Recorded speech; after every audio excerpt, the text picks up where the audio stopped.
2025 Lowrider ST. Man, this thing is a monster. And we're off. So I'm really excited to check out the 2025 Lowrider ST. If you guys aren't familiar, a lot of new things about the Softail models for 2025. And the Lowrider ST definitely comes with some enhancements. Number one, for the Lowrider ST, you get the 117 high output. So I believe it puts out about 117 horsepower, 128 foot-pounds of torque. But man, that is probably going to be one of the biggest changes to 2025. And I'm gonna test that out just to see how different it feels compared to the previous year's model. So new changes for 2025 as well. LEDs all the way throughout the bike.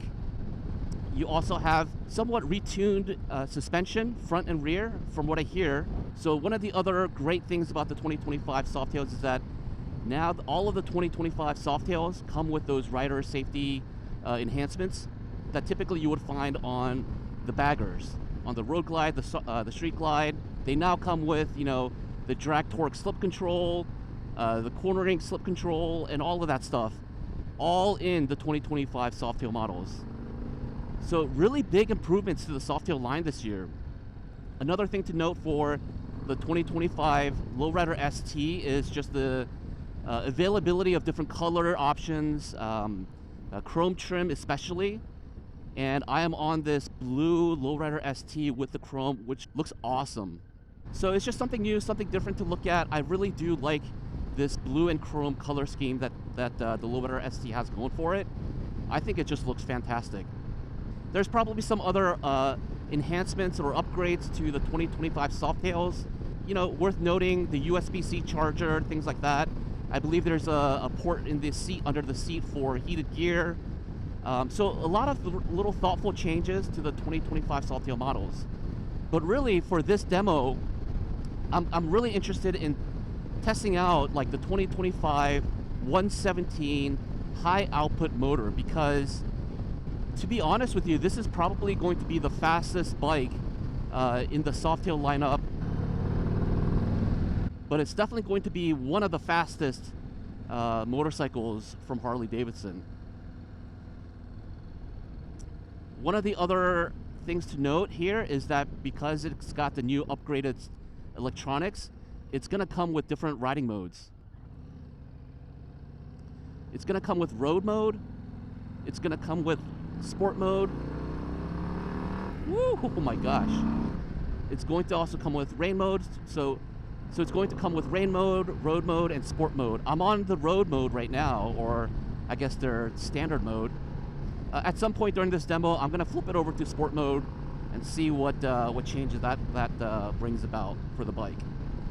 But overall, I mean, this is one of the most popular models for Harley-Davidson, right? The Lowrider ST. I have the 2020 Lowrider S. I have an aftermarket ST fairing because I think it looks really nice. It just cuts out so much of that wind, which is something that I love. But it's also not too overly bulky. It's not too heavy. I believe this motorcycle comes in at about 700 pounds or so. So lots to love about this motorcycle. All right, let's talk about ergonomics, because I think that's kind of important when you're talking about the Lowrider ST. So for reference, I am 5'8", and it's not the most neutral position for me. I'm hunched over a little bit. On my Lowrider S, I have 8.5-inch risers on the bike, and I believe this is about maybe 4-inch. So I'm hunched over a little bit. The risers is probably something that I would add on to the Lowrider ST, just so that I'm in a more neutral and upright seating position. The seat is pretty comfortable. It's not bad. It's not the greatest that I've experienced from Harley-Davidson, but it'll do the job. Most people like to upgrade to a step-up seat, which is something that I have on mine. But you know, for all intents and purposes, I think this does the job. With the Lowrider ST, you do have mid controls here, as you can see. So really good for having total control over your motorcycle. Really good for, you know, being aggressive on the bends. But in terms of comfort, it sacrifices comfort just a tad bit. I kind of tend to prefer the mids because I do like to, you know, try to hug the tank and ride aggressively as possible. All right, so in terms of the motor with the 117, man, it is a really lively engine. Like, it is very responsive at the throttle. just a slight twist of the throttle and it really does take off. So I'm kind of interested in what the sport mode is going to do for the bike. But man, this is one of my most favorite models from Harley Davidson. It's got the best of both worlds. It can do a little bit of light cruising with the 2 clamshell saddlebags. You know, it's got, if you change up the seat, you can go 2 uprighting. It's got the fixed fairing, which is really nice. It blocks off so much of the wind and does a really good job. So now I'm gonna flip it over to sport mode, which is with this button right here.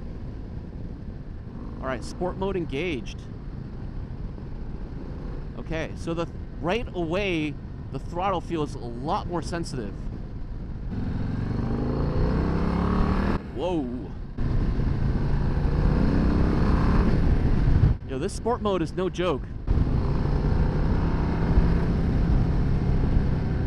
Wow, that's that's a lot of fun.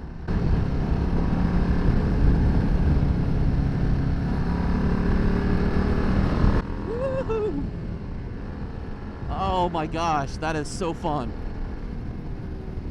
I'm in second gear, as you can see, and 60, and like this bike is not breaking a sweat at all. It just wants more. Oh man, that is too cool. So yeah, one of the questions that I have, you know, and I'm sure a lot of you guys who are watching this video might have the same question, which is it worth it to maybe trade up to a 2025 model? And I'm kind of going through that same question in my mind. I don't know if I have a good answer, but the more I'm taking this bike through its paces, the more that I'm thinking, maybe it is worthwhile upgrading. Oof, man. All right, so the sport mode, you know, I wouldn't recommend on like city traffic, like stop and go traffic, obviously. It gets a little herky-jerky, but when you can really open up the bike, that's when you would really feel the benefits of the sport mode. Wow, this bike, oh man. Let's recap here, right? New for 2025, you got the 117 high output motor, which I don't know if I mentioned, it has a CVO cam in here, right? So you get improved horsepower and torque from this bike. You have different color options. Right now, you're looking at my personal favorite, which is this blue, I forget, like this electric blue with chrome finishes. Upgraded electronics, rider safety enhancements, all of that stuff. You get ride modes, you get traction control. So all of that is included in the 2025 Lowrider ST. And so there's a lot to like. Maybe something to not like is the price increase, obviously, but to me, the price increase wasn't as bad as I thought it was gonna be, considering how much they upgraded this bike. I believe the Lowrider ST comes in about like 25K or so. And, you know, I get it. At that price point, you're really coming up on the touring / bagger category, right? And so the question becomes, do you get the Lowrider ST or do you just jump over to a bagger, to a road glide, street glide? Either option would be pretty nice, but man, with this bike, you get kind of like a hot rodded motorcycle a little bit.